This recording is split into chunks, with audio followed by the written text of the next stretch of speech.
That's entertaining, eh? Yeah. It did work, didn't Yeah, no, it worked good. We just started out with about 10,000 pounds of iron and started building. If you look at it, it's all bolted together because didn't want to do too much welding because we might be wrong. So.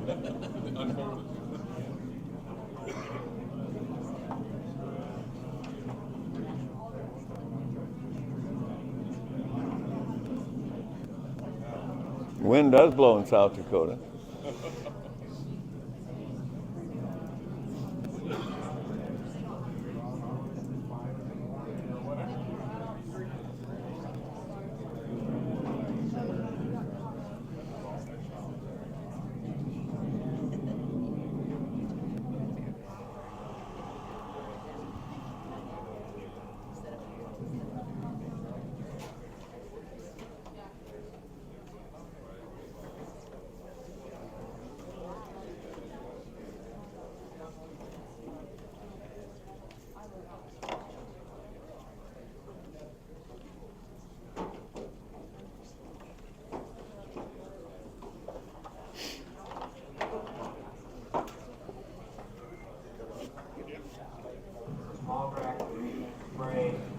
And I just wanted to show you guys how young I really was.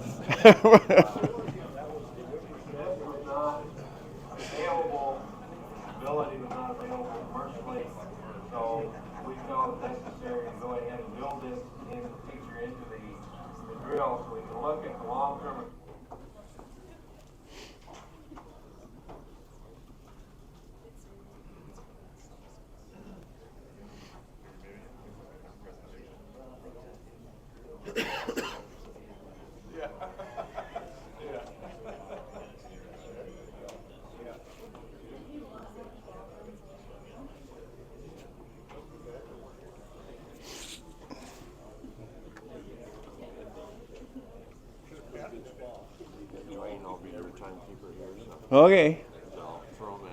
Okay.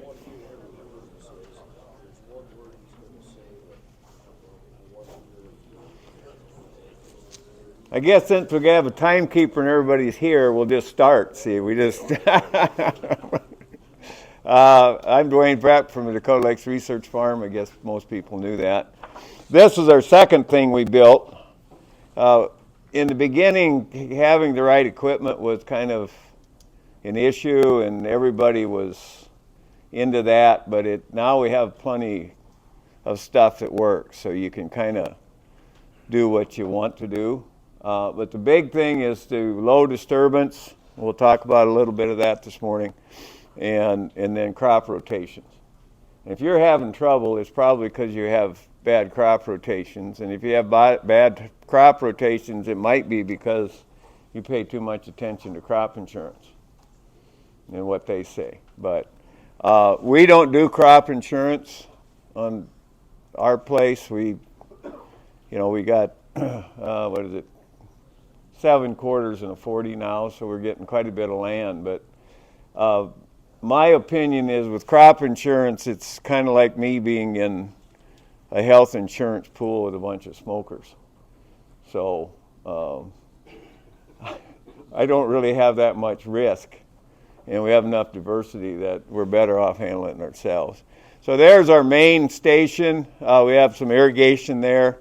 Missouri River right at the bottom there, Lake Sharp. Actually, that's where Lewis and Clark would have come, or specifically Lewis was walking across right there on the bottom side there. He'd been walking on that flat ground up above the river there, taking journal notes.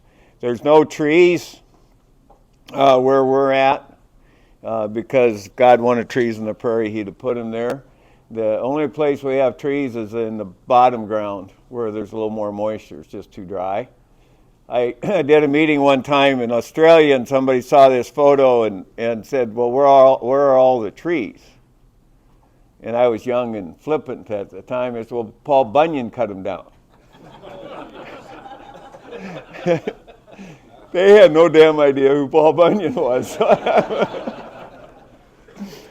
Dakota Lake's owned by farmers. I think that's really important, both irrigation and dry land. We've been low disturbance, no-till since the beginning. Dakota Lakes actually started in 1990. Those photos were 1987 because I ran a research farm for about 7 years before Dakota Lakes actually got going. The idea of Dakota Lakes was going in 82, but before we actually had land was 1990. So I was running another research farm, and that's where we start developing a lot of our rotation things. That drill was built to do a no-till rotation study. We didn't do any tillage comparisons. We did a no-till rotation study and started that in 1985. Okay, so think about the paradigm right now. If you went to most universities in the world, they're still doing tillage comparison study. What the hell for? Paul Yaza has been running, I love Paul. Paul's been running his tillage comparison study for 44 years or some damn thing. And I just said to him last year, I said, Paul, you got really stupid farmers in Nebraska, what the hell's going on? But when I presented the results of that rotation study the first time at SDSU, one of the researchers just was adamant that I should have had a tillage comparison portion of that. Well, if I was going to compare it to tillage, now I've doubled the size or tripled the size of the experiment. And I wasn't really interested. Everybody knew what you did if you were doing tillage. I wanted to find out if we quit doing tillage, what could we do? But this guy was just jumping up and down. And this guy was just jumping up and down. I should have a tillage comparison study. And finally I said to him, okay, if I was going to put in one treatment where I did tillage, what would I do for tillage? And he said, well, you'd fall chisel plow and spring field cultivate. I said, that's what we should be doing as a comparison. That's what I recommend. And I said, do we pull the chisel plow with a tractor or a horse or a ox? And it might be different.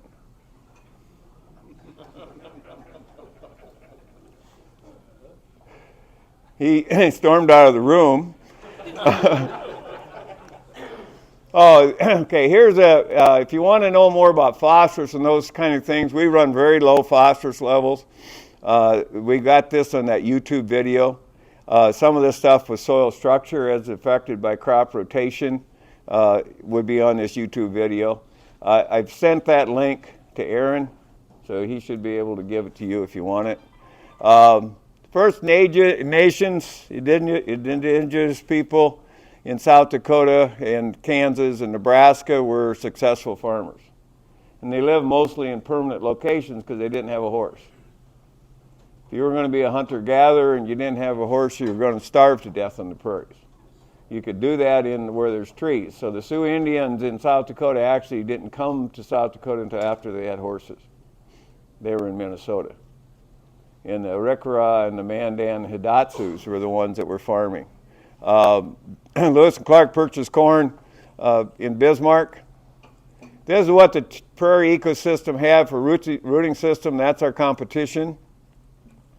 How do we mimic that? Water cycle, energy flow, mineral cycle, and community dynamics in what we do. It's going to be really difficult. It's easier in a prairie than it is where you have trees.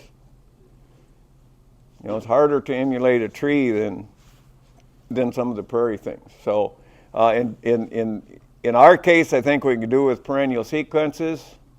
With trees, you can do it with perennial sequences, but your rotations have to be like 60 years because you have the tree in there.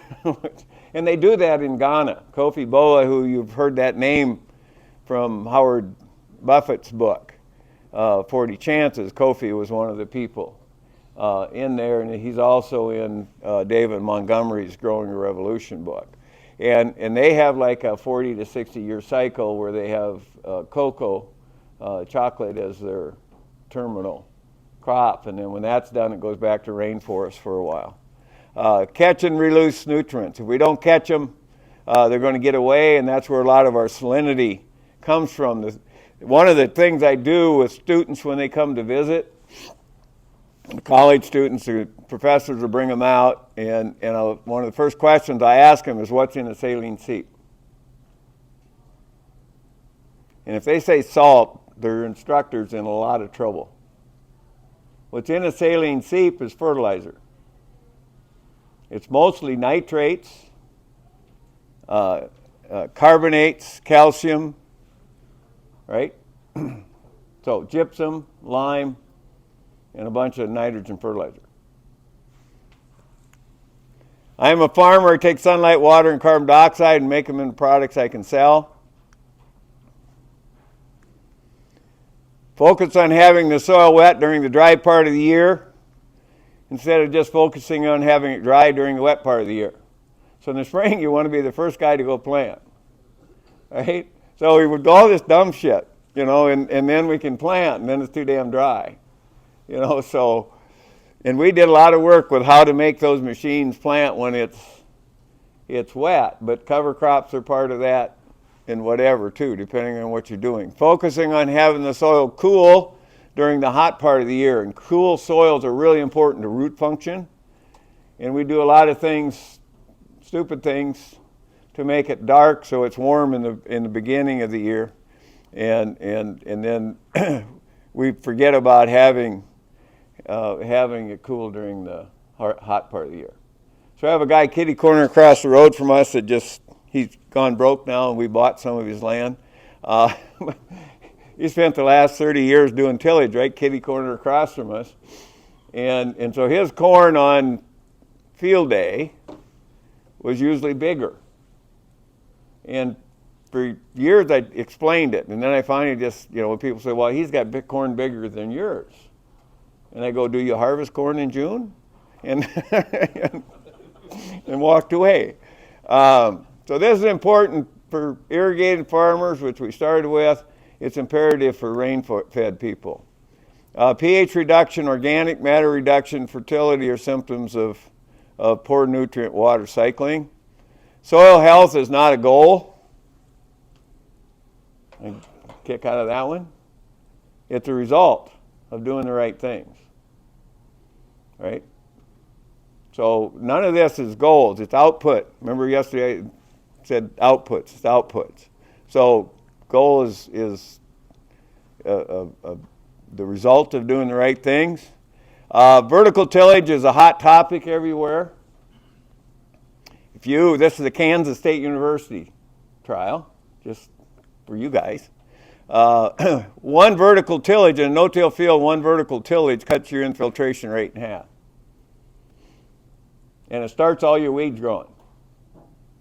Doesn't make any sense, but vertical tillage is a big thing in places. You know, I'll go out and, you know, what about the word no don't you understand?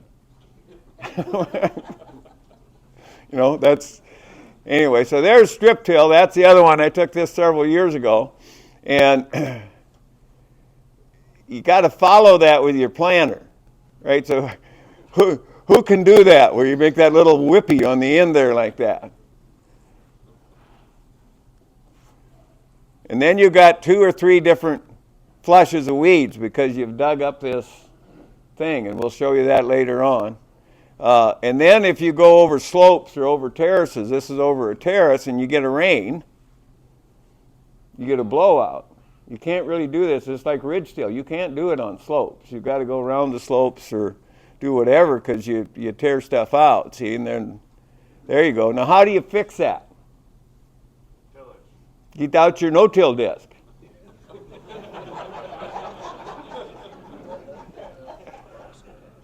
An oxymoron, right? No-till disc, political reality, military intelligence. These are all oxymorons. There's a thing we've used for years. Where do you put the fertilizer? When people come to our farm in the summer, one of the things I like to do is say, is there anybody here that's a strip tiller? And there'll always be some young guy going, yeah, me. And then we'll dig a corn plant up. I don't know if you've ever done that, but you dig a corn plant up when it's this big, I don't care, and you tip it upside down. The roots the seed, you can find the seed right there in the middle. And all the roots are going around the outside of that because of this thing right here. What'd you do that for? That must be this. your main roots come out above the seed. And they go out, and right in here is where we place our fertilizer, 3 inches to the side and at the same depth as the seed. And then these roots will go down our macropores. And so Ray Ward and Jill Clapperton were our place years ago, and we dug a 4-foot deep soil pit, which I don't like doing, and right between two fields, the soybean field and the corn field. And in June, early June, we had roots at 4 feet, had soybean roots at 4 feet with nodules on them. They're following those macropores down. But if you do vertical tillage or anything like that up there, you screw up those holes, and the roots can't go in there. So, anyway, so here's where our concept seeder. It's a little bigger than that now. It's a little wider than what this shows. We came up with the idea of a residue manager that had kind of more of a back swept thing, and that's pretty much the standard now, where we put those little rake teeth on there. We don't want to disturb anything other than maybe just the row area so we can get the corn to grow better, but we put our fertilizer. There's two things there. I got a pin in one of them. One's a fertilizer and one's a seed. And it looks like that in a week or two. Matt Hagney and Keith Thompson did kind of the first May West wheels, and these are the shark tooth wheels, using them as closing wheels. Our Buffalo One, and somebody mentioned Buffalo One yesterday. That Buffalo One we use instead of a Keaton, we have a vertical wheel in there on our corn planters, which we do a corn on corn in irrigation where the first one's going to be somewhere around 270. We're in 20-inch rows, and then we can go right through that the next year and not plug it up. But you notice we've got our toolbar a bit higher than what standard planters are. So we've got more clearance under there. And we have no frame wheels. We try to keep last year's residue in place until this year's residue forms. What kind of fertilizer? I mean, strip till, everybody talks about strip till. So this is Monsanto's data from 2002. And they were showing better results for strip till versus no-till, or is this, yeah, when they didn't put fertilizer on. But if they put the fertilizer on, both of them, they treat strip till the same as they did the no-till. See, they compared this no-till to the top strip till there.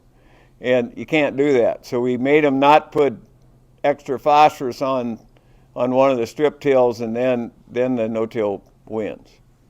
So we get a consistent response to nitrogen, but not to phosphorus, okay? And we need to have that nitrogen close to the plant, some of it early in the year. And the reason for that is nitrogen moves to plants with water. Phosphorus doesn't move. So the mycorrhizae and the roots need to find the phosphorus and those other things. But nitrogen and sulfur move to the roots with water. You're not using much water early in the year. So when you do tillage, you got a lot of nitrogen and sulfur been turned from organic form to inorganic form. It's ready to be taken up, so it's not as big a deal. But in no-till, all that stuff is staying in the organic form to release later. That's exactly what you want to have happen when you need it later in the year. But to get that early start, you got to put a little N and S. We put it 3 inches to the side and at the same depth. And so if we put N to the side and put starter on and pop-up on, we've got 217, N to the side, starter but no pop-up, 214, not a big deal there. But if we take that nitrogen away from the side and put it just over the row, we're too dry, we get a response. See, there's quite a 20 bushel difference there. And if we put it in a beat between the rows, same thing. If we broadcast it, same thing. So we get a real response to that N and S over the seed. And there's a lot of people that do. If we put all the N to the side and then start looking at P, it doesn't really make any difference to us. We do put a little bit of phosphorus with the seed in a lot of cases, or in that side band. just a little bit, but more to maintain than anything else. And we'll talk about that later, like right now. So we have a phosphorus study where in 2014, be over 10 years ago, we had drawn the soil down to 5 parts per million, or less Olsen P. And then we had strips we put out there where we put on 100 pounds the acre of MAP, just as drilled it in with a drill. And then we had places we put 200 on. Drilled it in with drill, and places we didn't put any more on, just left it. And then we looked at differences in yield, and we got basically no differences in yield. Have done that every year since 2014. If we don't put a little starter in with wheat, we get a response, which we knew, but the soil fertility guy at the university wanted us to go without any once to see what happened. So I said, okay, but it's going to make a big difference with wheat if you don't put a little starter in there at this low a level. And we did. But we also did this mycorrhizal fungi thing where you actually take the soil and you grow the mycorrhizae and you screw with it for a whole year and count the propagules and whatever. And it's not something we do, it's a real scientist does it. And but it's not like we don't see, if we do a PFA or NFLA, we don't see that drastic a difference. They're not that accurate yet, in my opinion. But this is very accurate. So we had, like 5 times as much mycorrhizal fungi where we haven't put on that additional phosphorus. Now we have 6,000 pounds of P to 4 feet, total P. Okay, so they tell you, well, you don't want to put that phosphorus on there, or Bill, it's going to get all tied up. Well, yeah, that keeps it out of the water. Right? Keeps it out of the aquifers, keeps it from going away. And it's in the mineral form, but the mycorrhizal fungi can get that stuff. Okay, so if you're no-till and are doing the right things, you can get by with just putting on a little bit of replacement stuff and run really low levels, and then you're not blowing stuff into the river and into the lakes. That's why we were doing that. We're right next to the river, right? Nutrient management, we have to get more cyclic.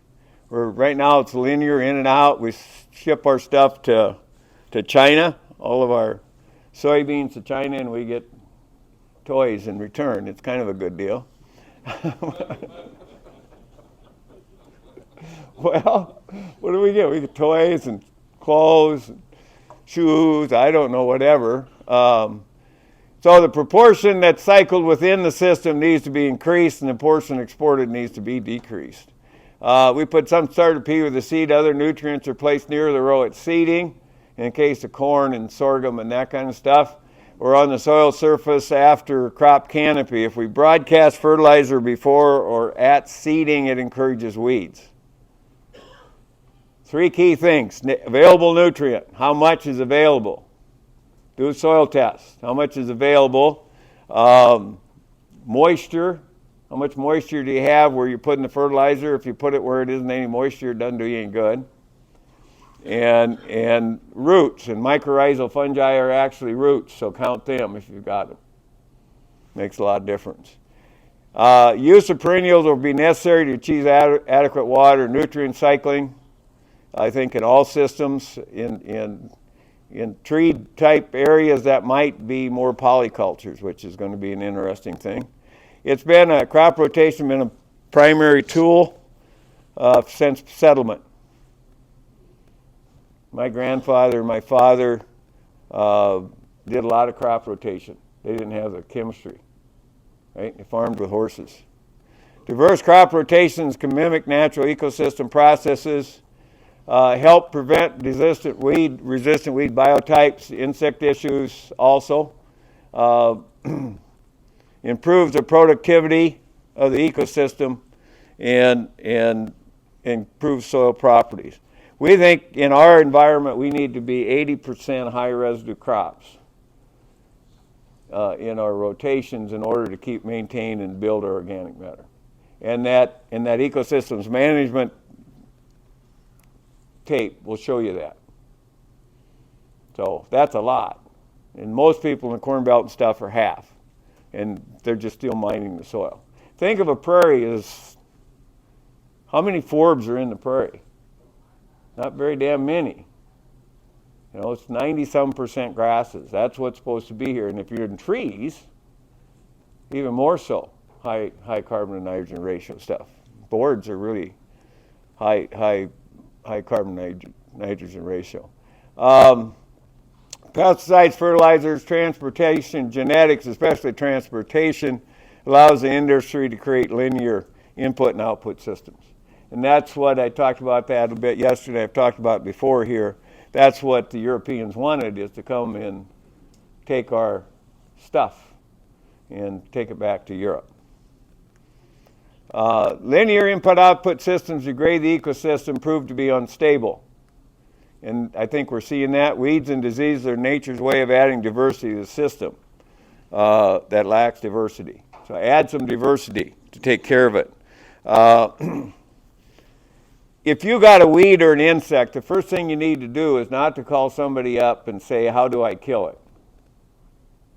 You need to figure out what that insect and weed and what its life cycle is and where it came from and why. Because often you're doing something stupid. And you can just quit doing that and it goes away. You know, just there's no-till is not about lack of tillage, but it allows us to manage all these things. I've had this little slide forever. If you just change tillage, all this stuff is going to collapse because you've got to change everything else appropriately. It's like getting married. You know, you can't say, well, I'm married now. Don't change anything else you do in life. You probably won't be married long. It'll look like this. So cultural practices, technology, and management. And what we've done in a lot of places in the U.S., we try to replace cultural practices with technology. There's just not enough technology available. If it is available, it's just too damn expensive. And if it were to be available, then the consumer doesn't necessarily want us relying on that alone. It's a sales problem. So, cultural practices, tillage, rotation, sanitation, competition. Herbicides are part of competition. They're part of sanitation. You keep the weed from going to seed so you don't have to fight it next year. That's an appropriate use for an herbicide. Keep the weed suppressed until our crop canopy forms. That's maybe appropriate use of an herbicide. It's not just to kill everything and take care of it, right? It's part of that whole suite of things that you do. And rotation is one of those most important things.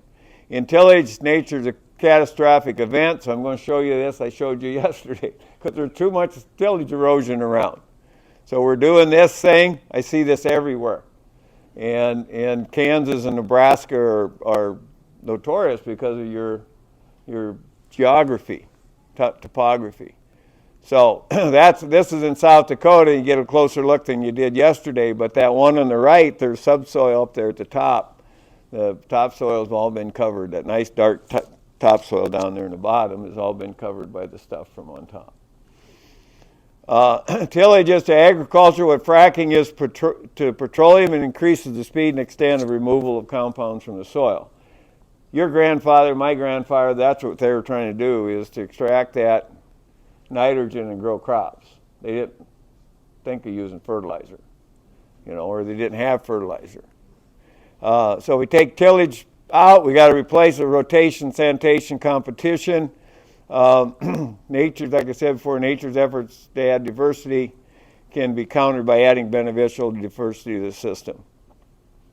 We haven't used an insecticide in this will be the 19th year. We get some seed that has insecticide on it because you can't sometimes buy what you want that isn't treated. But other than that, we haven't had to use an insecticide. We don't grow sunflowers other than for experimental purposes. Because if I commercially grew sunflowers, I'd have to spray them. And they're having trouble now in South Dakota because the seed weevil is resistant to damn near everything, other than stepping on it.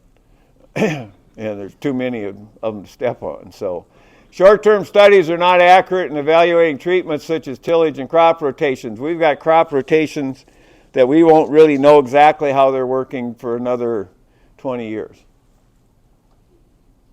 So it takes long-term. Most studies have only monocultures or 2 or 3 year rotations in them if you look at rotation studies. Doesn't make any sense. Weed Health Management by Roger Viseth and James Cook. Jim Cook's still alive, Roger's dead. Crop rotation allows time for natural enemies to destroy the pathogens of the crop while unrelated crops are growing.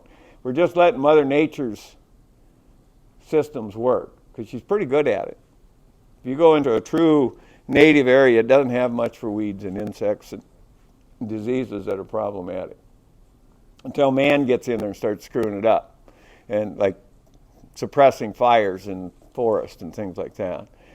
Proper intensity, in other words, you gotta match your water use.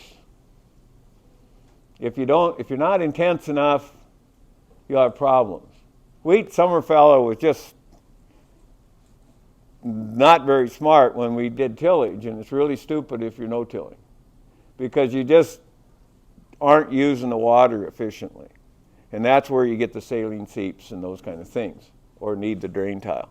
So you gotta nick that thing in there right. Adequate diversity, you don't need maximum diversity, you just need adequate. And a lot of you guys might know Dan Forgy or may have met him, and Dan really, at Cronin Farms, he really got into maximizing diversity one time, and they were doing like we do lots of diverse crops because it says research on the sign, right? So we have to. But he was trying to get as much as we did, and God, they just couldn't get all the stuff sold and handled and just too much screwing around. And finally I said, Dan, you don't have to do it, just adequate. Get enough diversity to do what you need to do, and then after that it just becomes a bit more work than you need. If you do those two things, you should be stable and profitable most of the time. Native vegetation is the best indicator of the range of intensities.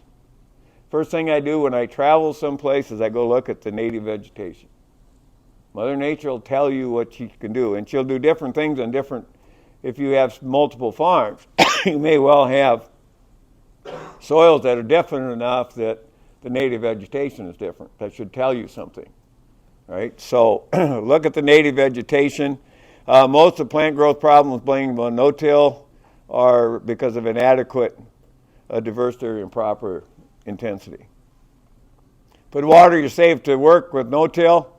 You put it to work, don't let it get a problem for you. High water use crops, put more of those in, and then cover crops and double crops. At least 3 crop types. Long intervals are the key. 2 to 4 years are needed to break disease and insect problems.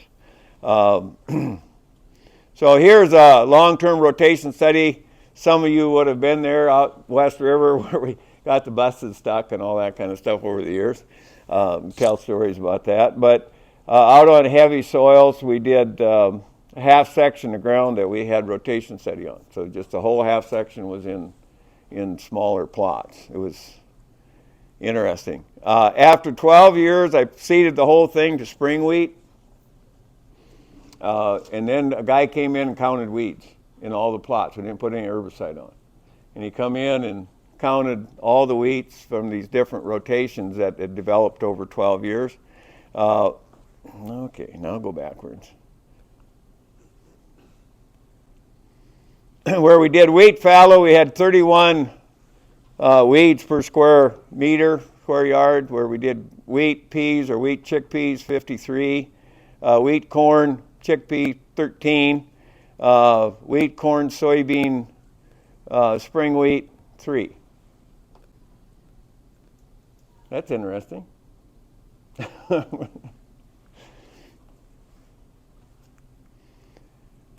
So what was the reason for that? And I told the guy from the weed guy, said it's because of low disturbance. If we did disturbance, we wouldn't see that big a difference. So we went into our farm and we tilled some small areas and put the seeds on the surface versus shallow tillage. So we put seeds in there and then tilled them. The first year, the difference was 50 versus 20. The second year was, if we get it's a longer rotation, 31 versus 4 with no till. We pretty well clean them all out in 2 years. The third year, 19 versus 3. So if we do tillage, we can't get as good a weed control by having the weed seeds go away. And it's because the ants eat them. We've got a whole bunch of things that eats them, or they try to grow and aren't successful. So if we did wheat, pea, corn, pea, winter wheat, come back to corn, we'd only have four seeds left. If we did corn, soybeans, or corn, pea, with tillage, we'd have 48. That's too many weed seeds. We'd just get eaten up. And even with 32, that's too many. So this is when I used to use my auto-steer. Auto-steer better than that. You left a little skip there, and there's no herbicide. Yeah, anyway, it's a pun. I have auto-steer now, and I still have some of those. But there was wheat that didn't have any herbicide on it. We just don't put herbicide on our wheat. Just normally don't have to. And because our rotations are good. Some experts propose that using tillage as a means of addressing weed resistance. If tillage was so good at getting rid of weeds, the damn things would all be gone by now. So we've done enough tillage. Does this action, the thing you're doing to control your weeds, address the weakest point in the life cycle of an organism? When do you spray your weeds? After they're up, right? Post-emerge. You go out and spray stuff on them. It's like trying to do birth control by killing teenagers. My wife, who was here before, hates it when I say that. But think about that. By the time that weed's already established, it's pretty good shape. It's hard to kill. But if you can keep this thing from going to seed, or you prevent it from germinating, that's much easier. And that's really what I'm talking about. Think about that. Pursuit. This photo was taken in the early 90s. When Pursuit first came out. And I did a meeting like this on rotations, and a young guy says, well, I got Pursuit tolerant corn now. And he said, and we know Pursuit works good in the soybeans. He said, I'm just going to do Pursuit and do corn and beans. I don't have to do rotations. I said, well, you're going to have resistance. And it's probably going to be resistant to the other ALS herbicides as well. And I got a letter from Cyanamid wanted a retraction because nobody had proven there's going to be resistance to Pursuit. And my boss got that, and the governor got that, and the Secretary of Agriculture. My boss called me and said, I think I know the answer, but will you retract your statement? And I said, well, Ray, I'll take care of it. And I called the guy and said, in 2 years, if I don't have Pursuit-tolerant weeds at Dakota Lakes, I'll retract. And we put in a trial. This is a double rate of Pursuit, 6 ounces, double rate for chickpeas. That's chickpeas hiding in there. And I went up and found somebody that had been using Glean for 5 years, and he had all this kochia in his fence line. I grabbed some of his kochia, put it in my truck, took it down to the trial, and kind of shook it out across the trial, and there's my cross-resistant kochia. We now use Pursuit. It's fine. We cleaned that all up. We just do it the right way. Both sequence and interval important. The extended dipaw's corn rootworm beetle. Used to be corn rootworm, you just did, if you'd used insecticide, you did corn on corn on corn. You did corn bean, you broke the cycle. So everybody started doing corn bean. Okay? What happened? I mean, what happens with corn rootworm is the beetle lays their eggs at the base of corn plant. Next year it dipauses and you get a baby. Right? So everybody started doing corn bean. We got an extended dipause corn rootworm beetle. The eggs wait 2 years to hatch. So that's why you got to use BT in corn bean rotations now. But if you go to Illinois, they've got a corn rootworm beetle that flies from the cornfields to the soybean fields to lay her eggs. Okay? Because you're consistent in sequence. So you just got to be smarter than the insects. Right? Crop rotation can be antagonistic, competitive, or complementary. Individual crop types that could preclude the production of another crop is antagonism. Examples are things like mustard and canola. If you got volunteer mustard in your canola, not a good thing. They're the same family, but canola oil isn't spicy. Right? So they don't like to have mustard in your canola. Cereal rye and winter wheat. You guys in Kansas all know this. Right? You don't grow them both. Competition, crops that compete for a place in the rotation. Soybeans and sunflowers. Which one you're going to grow? Well, we actually do both of those, or something like that. We do both soybeans and canola. But they both go in kind of the same place in the rotation. Peas, chickpeas, and lentils. Which one of those three you're going to grow? And you have to make up your mind. Peas and canola are complementary and competitive, actually. So it's growing both peas and canola someplace in the rotation is a good idea, and we do that. But they compete for that spot. So if canola is way higher priced than peas, you're planning to probably go to canola instead of peas. Corn and sorghum do that. They complement each other, and they also compete with each other. Because sorghum doesn't have the diseases. Tar spot, Goss's wilt, all that stuff. Corn borer, corn rootworm, it has none of those. So you clean that up. So we have a rotation that we have corn following sorghum. Instead of corn, we do sorghum corn. Two are complementary, or two or more different things combined in a way such to enhance each other, and I guess that's really what soybeans and canola. Canola cleans up cyst nematodes. And a lot of those root rots you get in soybeans and whatever, they put canola in there and that cleans that up to a certain extent. Soybeans cleans up club root and some of those problems you have in canola. Corn and sorghum, I talked about that. Wheat and corn, wheat really complements corn in terms of makes it yield more. And I'll show you some of those things in a minute. And then wheat and soybeans also help each other out. And the wheat does it by getting rid of some of the disease things. So simple rotations are the ones most of us use. They're something like wheat, corn, canola, spring wheat, winter wheat, corn, sunflower.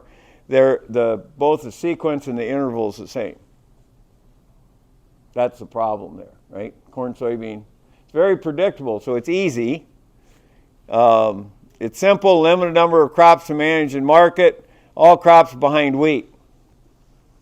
So if you get a wet spring, you can't get your corn planted, right? And all your corn you can't get planted because it's all behind wheat. So if you did that a little bit different, you'd maybe say, okay, now I can get half my corn planted, and I'll talk about that in a minute. And then but all the corn's behind wheat and all the winter wheat's in the spring wheat stubble. So if you get a wet year, in this case, that example, then you'd have disease potentially in your winter wheat. Rotations with perennial sequences. This is the ones we have to have. You'll see these really long thing. That first one is just one we're using right now in the irrigation where we do corn, soybean, winter wheat twice. And then we go to 4 years of alfalfa grass mixture, and then that comes back out in the corn phase. Wheat, corn, canola, wheat, sorghum, field pea, and we do that 2.5 times. In other words, we do that for 15 years, and then we do 5 years of switchgrass. So there's a rotation we won't have the answers for. We've been doing that for 10 years now, so we've got to get at least another 10 years before we have our first answers. Which, yeah, I'll still be retired.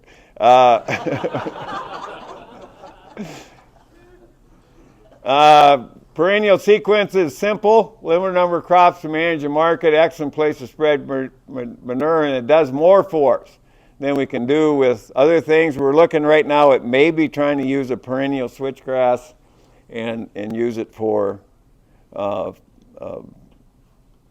boards. Okay, but rotation hard to manage that much forage if you do 40%. Compound rotations is where we kind of mix two simple rotations. My mother-in-law rotation: spring wheat, winter wheat, corn, spring wheat, winter wheat, corn, soybean, corn, soybean. If my mother-in-law or my banker come and visit in June, I show them the corn planted into soybeans, right? Because it looks the best. If they come in September when it's been dry all summer, I take them and look this stuff behind wheat. Spread your risk, okay? So your banker or your mother-in-law, or if your mother-in-law is your banker, you have my sympathies. So limited ability to spread workload. And then complex is where we start throwing in a whole bunch of different types, right? And you can really take care of things throwing in a bunch of different crop types there. It just is a lot more management and marketing skill, like at the bottom. But that's why we're paying you the big bucks now. Used to be we'd pay you the big bucks to drive the tractor. Well, we got that handled. That's all done automatically. Any idiot can drive a tractor now, go straight. And so now it comes down to the management stuff. Stacked rotations are the really sneaky ones, where if we stack these things, we get the longer breaks, and you get to do some things like corn on corn. You can use a high rate of atrazine. You can sorghum on corn. There's some real disease reasons, like two wheats in a row. The first wheat will never get disease because it had a really long interval.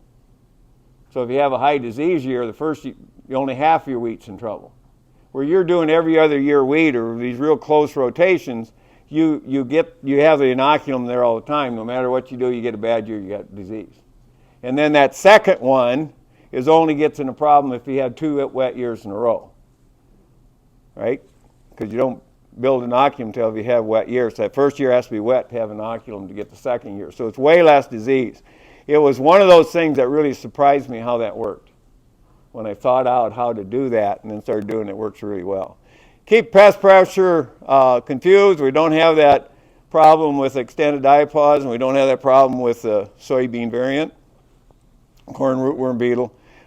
So we can use long and short residual herbicide programs. So the first year corn or the sorghum have atrazine, and use a short residual one the next year. So you're breaking that up. And then we got these longer breaks. The goal is to allow sufficient time for pest pressure to decline to low levels. I said that before, and then we after 4 years we just have a two-time thing. So.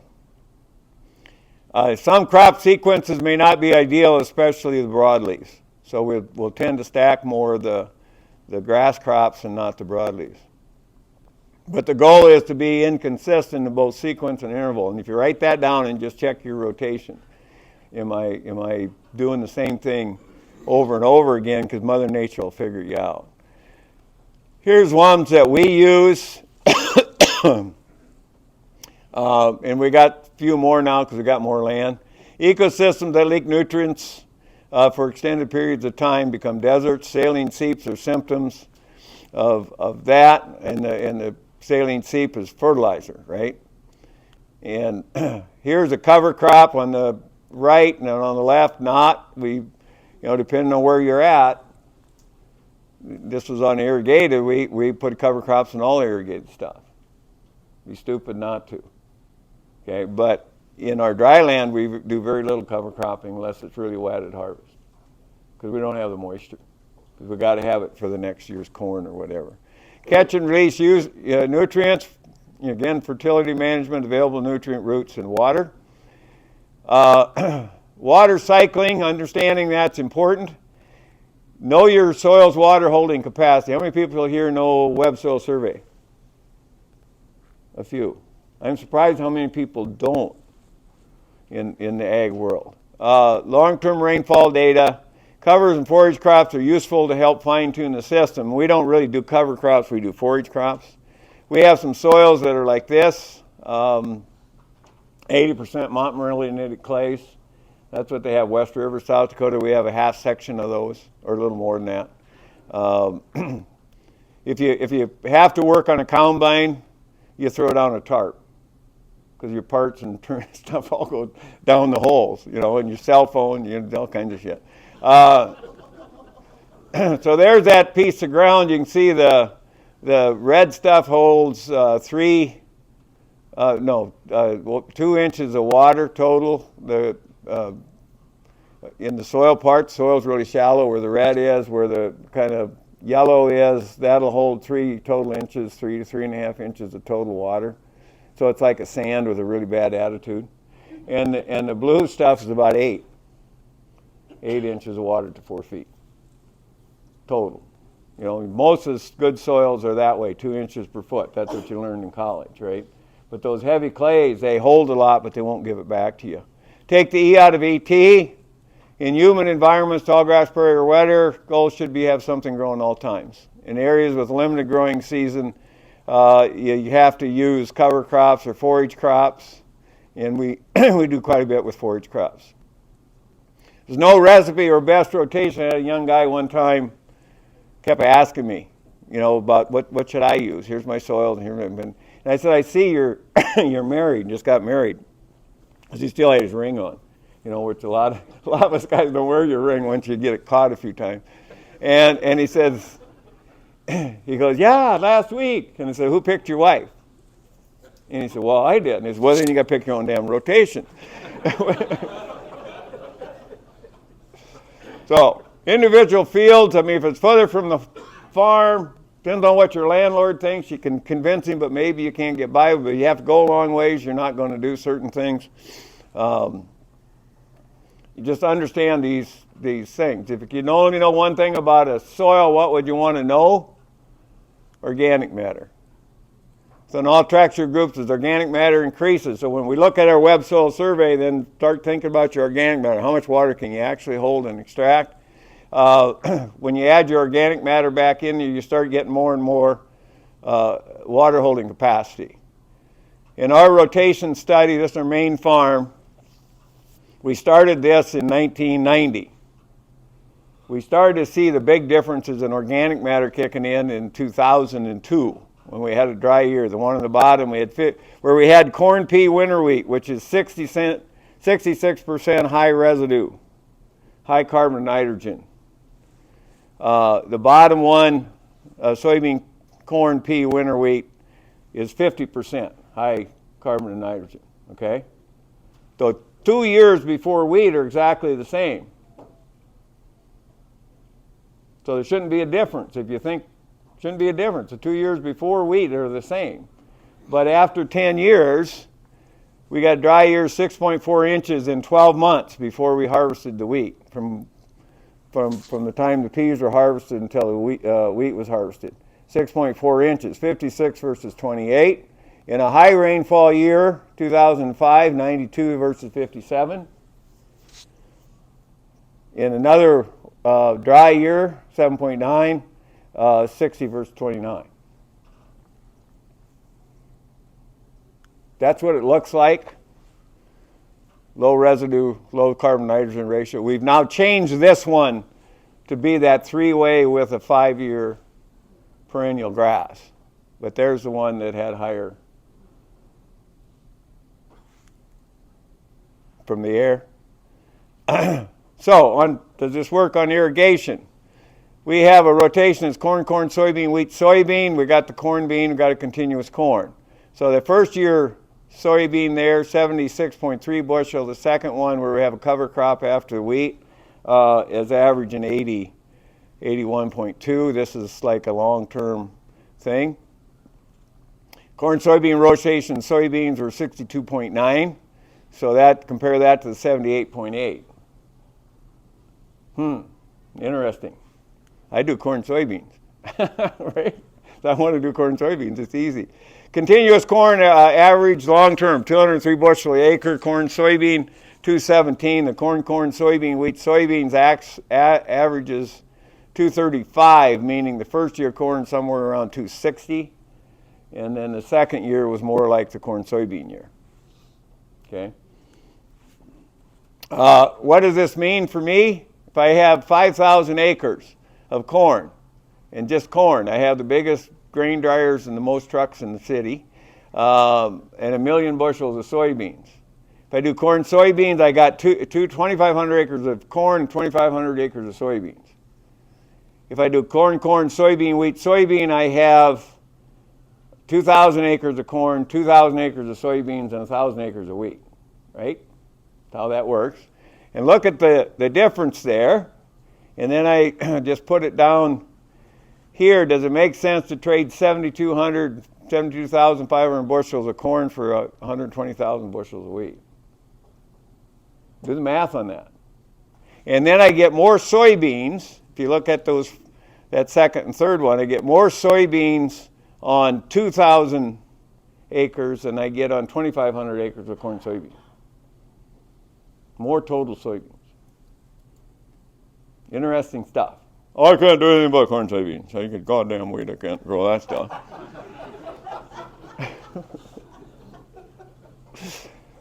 There's no set recipe. Individual fields need differing treatment. Understand the power crop rotations. In dry, brittle climates, soil biology slows during times of low soil moisture. The rumen of grazing animals is moist and continues the biological processes. I went too fast. In cold climates, soil biology slows during times of low soil temperature. The rumen of grazing animals keeps that biological process going. So we grow as a cover crop oats and barley, and we put some broadleaves in there, but mostly oats and barley. After wheat harvest in that one rotation, and then we swath that, and then we graze it during the winter. It stays green.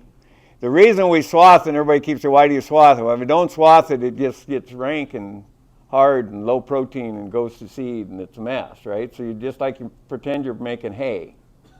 And if you leave it stand, even if you could spray top it like they do in Australia, we have snow. So then the cow doesn't want to go out and stick her nose into the snow to eat. But this thing, they can be covered with snow, and they'll find those. And if it gets hard snow, then somebody says we got to have horses, which that might work. We've been trying to do it.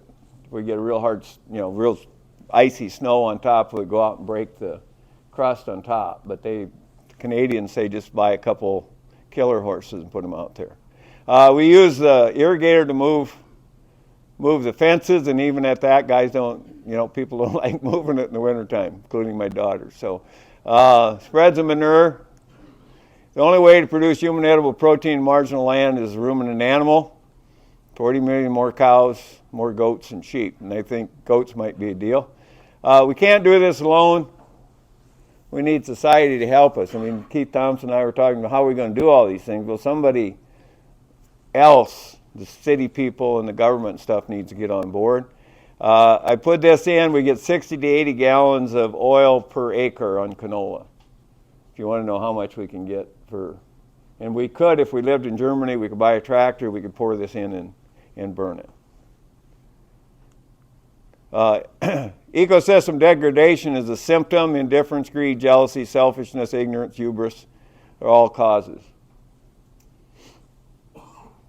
So we got to get Elon thinking about agriculture, right? Yeah. Well, I mean, just think of the idiocy of those people now that are in charge. Do they have any concept of what we need to be thinking about in the future? I went to Argentina in the early 90s.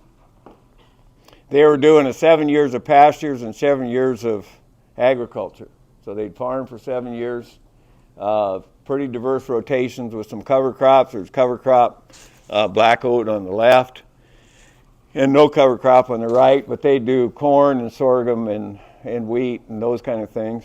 And this is what the soil looked like. And so people ask me about soil health, and True story. I had a bunch of soil health guys. They're the guys in charge of defining soil health. And I had them on my farm, and finally one day I took them out and dug up. Well, I got out to a field that we've never tilled, and I gave them a piece of paper. They're all guys, and I said, write down the definition for beautiful woman. How tall, what color eyes, what color hair. And they just looked at me, like, what the hell is he talking about? I said, well, you can't do it. It's not possible to write down that definition. We could have used handsome man, too, if they're all girls. It'd be all right. And but then I took a spade and I dug up a little bit of soil that looked like this. And I said, we all know one when we see one. So that's really, this isn't the goal. This is a result of the right soils. 10 years later, when they outlawed the export of beef from Argentina and they all quit doing beef production, all start growing soybeans on soybeans on soybeans, I went to that exact same spot. Look at that. 10 years. Just because all they had was soybeans. There's not enough carbon in soybeans. Soybeans are terrible. Those broadleaf crops are terrible. We say, well, they make us money short term. But they really degrade things. We have them in there too much. Organic matter makes a difference. These are my daughters that I showed you yesterday. They were young that time, but that's a prairie plant. Look at the root systems that come way down past where they're standing. That's a root system on a prairie plant. That's your competition in terms of managing the ecosystem. So, is that close enough? Got my little conscience over here. So I think it's going to be dinner time too soon, but I would take questions if you got them. What's your average annual rainfall? 450 millimeters. About 18 inches. And most of that comes in the spring, March, April, May, a little bit in June. And snow catch is really important to us. So our ET is somewhere around twice that. So that's the other thing you look at when when you ask rainfall, it doesn't mean much because I said that yesterday. Were you there yesterday? Amarillo, Texas, Pierce, South Dakota, Brandon, Manitoba have the same rainfall. Yes. Dwayne, you talked a little bit about the economics of the rotations, and then you inferred that in Brazil people were just growing soy because it's going to make them more money. How do you talk to people, farmers, when they say, how am I going to make money if I go from corn to wheat or something else? What are the numbers for that? Do you have them? We have the numbers for us. Yeah. The thing that gets in there that screws it up is crop insurance and some of the regulations. And if you go way back, and most people aren't old enough, but there's a few of us here that we had bases that we had to stay in. So if you were a Kansan, you probably had a 50% wheat base, right? And I come in and say, well, you got to diversify. And the guy goes, well, shit, they're going to take all my money away, right? The government money. So whatever. So so we worked real hard at first to get the cross, whatever they call it. If you didn't have corn, you couldn't grow corn and get paid for your wheat. So if you had a half wheat base and you put corn in, you lost your wheat payment. Cross compliance, right? And so first thing we did is got cross compliance taken away. And so we could grow corn if we didn't and not participate in the corn program, and we could still participate in the wheat program. Okay, so then here come this rotation we came up with, which was wheat, corn, sunflower. So we could do that and still get our wheat money and just couldn't participate in the corn program. But that's the way you have to do that thing. And then we got freedom to farm.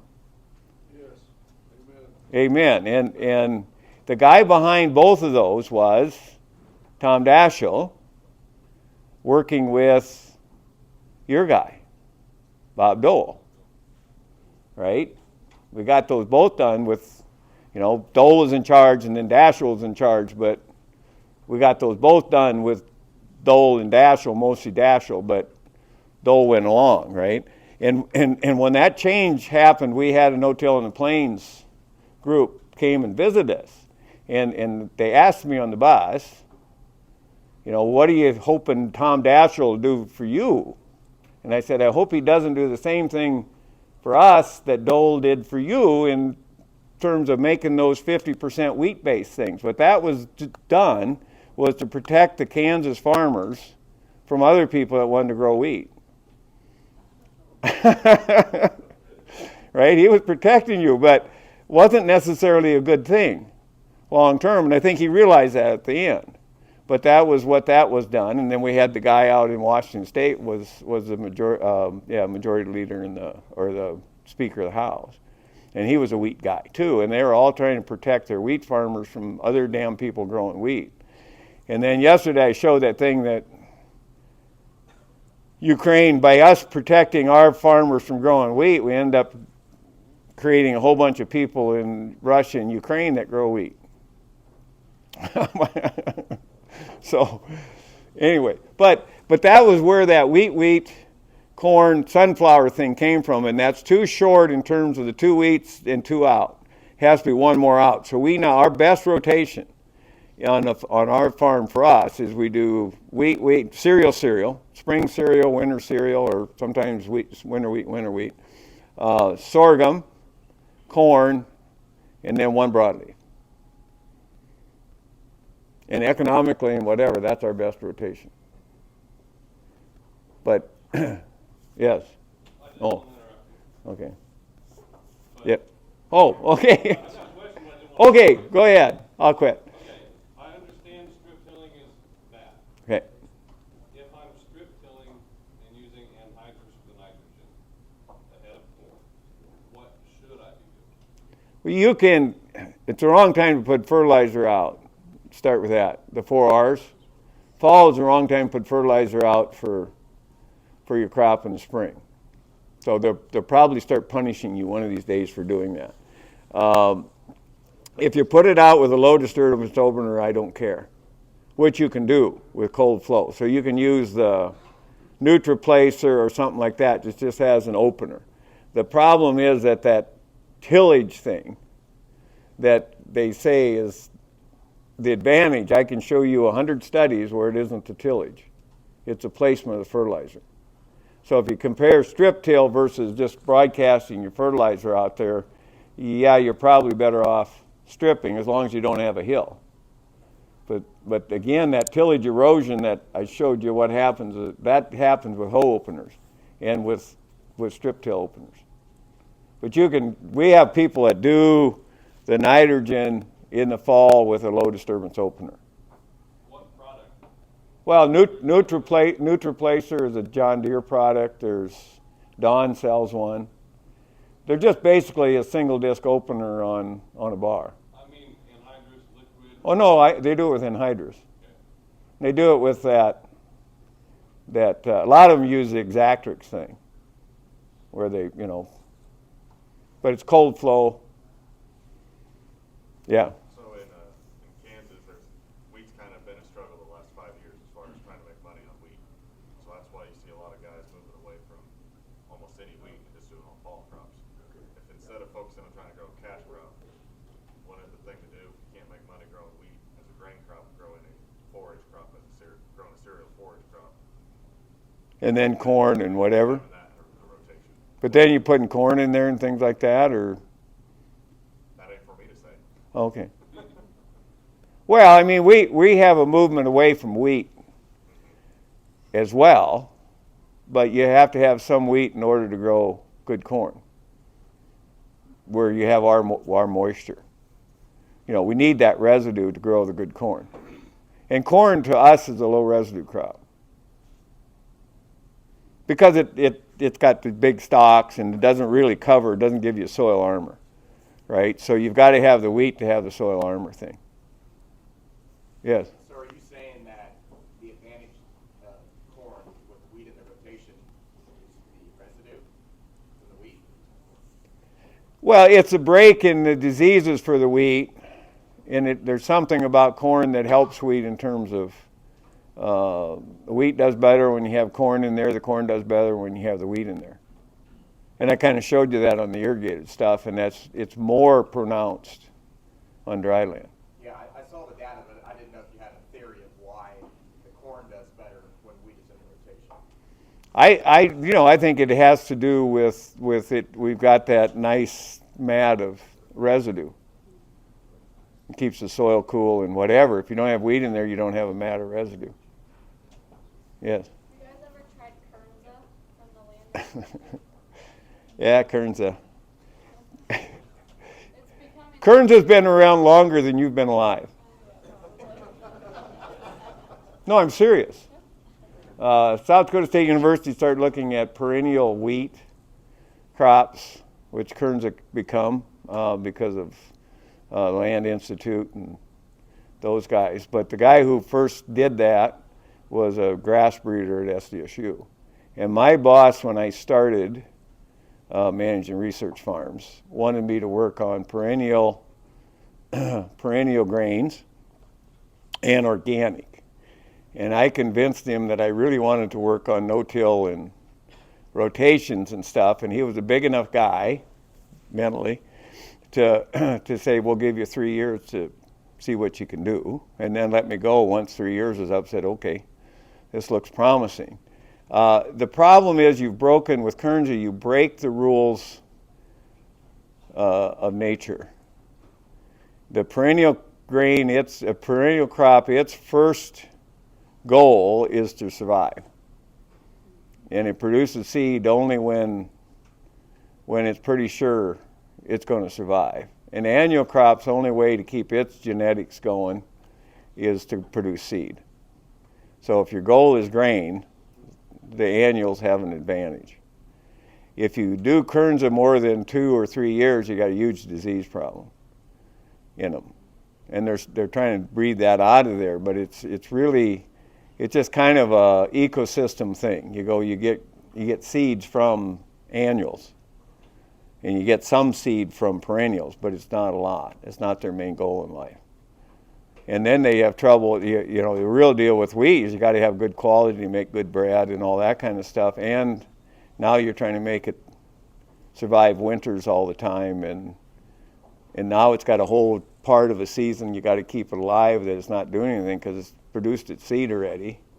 And now you got to take care of it until fall, whereas with annual crop you don't. But I think as a deep rooter it's okay, but I'd just as soon use our native guys, because that's what we're doing, is using our native switchgrass and big blue stem. But yes. Down here we get about twice as much rain as you get. We get the same size of cracks you have. That means the rain goes in. The rain goes in those cracks. Yeah. We don't hear river because we can let it go in those cracks. On the crop intensity though, with your corn, soybean, wheat, soybean rotation, where we're double cropping and increasing that intensity. Yeah, double cropping's fine. We can't do that. But if we do that, because we're basically like yep. corn, wheat, soybean, and back to corn. Just one corn in there. The Argentines do that, and if as I said at the beginning, I've sent the link to our field day to Aaron. I've sent him a thing on calculating diversity and intensity. And in the diversity intensity, the intensity is measured not by years but by crops. So where you're doing 2 crops, you can get an intensity of 3 in a single year. We can't do that with. We're like 1.25 per year. Right, but we call corn a 2. If you go through that notebook, it's a little crib sheet that I never really wanted anybody else to see because I was using it, and if you don't know kind of what you're doing, you can abuse it. You come up with rotations that are totally goofy that give you a good score. And you go, here, I got a good score. Well, that's not the idea. The idea is to have you say, here's my rotations, or where's the weaknesses. But that's on there. And then all that stuff about complementarity and whatever that was in here, that's on another paper that I sent to him. So, but yeah, you can do it with double crops. But you've still got to probably have 80% of your crops being high carbon to nitrogen ratio. And I think you probably are a little bit low on that. Yeah. And that's where you get in trouble. But we better go eat, guys. Thank you.